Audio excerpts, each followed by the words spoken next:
මේ මවුලේ පාඩමේ 6 වෙනි වීඩියෝ කොටස. අපි මෙතන දැන් අපි එක පරමාණුවක මේ එක පරමාණුවක සාපේක්ෂ පරමාණු ස්කන්ධය හෙව්වා. පොඩි පොඩි අපහැදිලි තැන් ඇතිනේ. අපි ඒව ක්ලියර් කරගන්න තව පරමාණුවක සාපේක්ෂ පරමාණු ස්කන්ධය හොයමු. හරි. අපි ගමු පොටෑසියම්. පොටෑසියම් වල සාපේක්ෂ පරමාණු ස්කන්ධය තමයි හොයන්නේ. හරිද? ඔන්න පොටෑසියම් වල සාපේක්ෂ පරමාණු ස්කන්ධය හොයනවා. උඩට දාන්නේ මොකද්ද? पोटेशियम परमाणुක ස්කන්ධය. යටට දාන්නේ කාබන් 612 පරමාණුවේ ස්කන්ධයෙන් 12න් එකක්.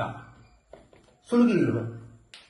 පොටෑසියම් පරමාණුක ස්කන්ධය 6.476 ගුණ කිරීම 10 ඍණ 23යි ග්‍රෑම්. කාබන් 612 පරමාණුක ස්කන්ධය 1.999යි 10 ඍණ 23යි ග්‍රෑම්. හැබැයි ඒකෙන් 12න් එකක්.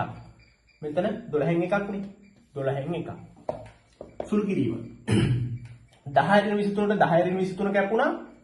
ග්‍රෑම් වලට ග්‍රෑම් කැපුණා. ග්‍රෑම් වලට ග්‍රෑම් කැපිච්ච නිසා තමයි සාපේක්ෂ පරමාණු ස්කන්ධයට ඒකකයක් නැති වෙන්නේ. හරිද? හරි. ඊට පස්සේ අර කලින් වගේම 12 උඩට ගෙනිච්චා. 6.47 ගුණ කිරීම 12 බෙදීම 1.999.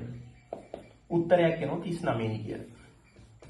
ඔන්න ඕක තමයි පොටෑසියම් වල සාපේක්ෂ පරමාණු ස්කන්ධය හොයන ක්‍රමය.